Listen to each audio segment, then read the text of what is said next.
हे काय एवढं माहिती ब्लॉग रात्रीपासून एवढा बेकार पाऊस पडतो मला दाखवतो.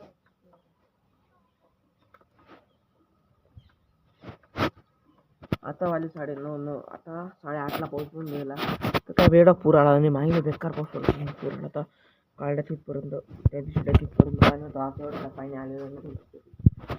आम्ही चहा होऊन गेली चहा मम्मी त्यांची पण मला चहा बाहेर मग त्या दाराला मला तिथे पाऊस पडलेला आहे.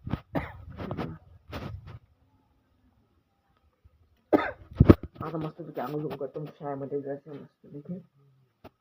काल जयंती दिवस त्याच्यामुळे आपलं सावता मायाची पुण्यतिथी होती वाटतं. काय पाऊस पडली आहे त्याच्यामुळेच पडला वाटतं का त्याच्यामुळे पाऊस बेकारच पडला आहे. तर आता मस्तपैकी आंघोळ करतो. काल डबा घेऊन गेलो नव्हतो का मला भाजी आवडत नाही माझं दुसरीकडे जेवण दाखवतो तुम्हाला काय काय 10 वाजून गेली नाही बघा. पोळी कांदे चटणी आणि खिचडी गेली खायला. खिचडी खातो मग आंघोळ वगैरे शाळेमध्ये जाईल. आता इथे मस्तपैकी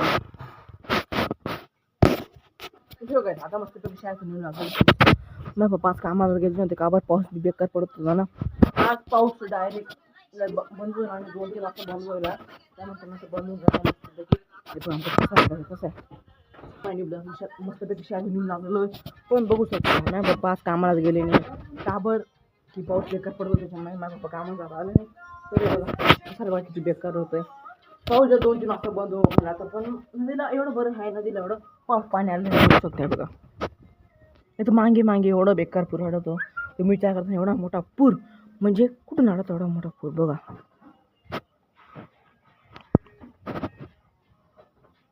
आता 5:30 घरी आलो. शाळेत माझा डबा ठेवून दिला. डबा चहा पाहता मस्त खातो.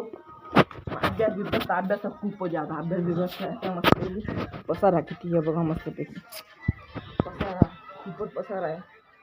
छत्री फक्त पावसाळ्यामध्येच काढतो आम्ही. आता मस्तपैकी अभ्यास करतो.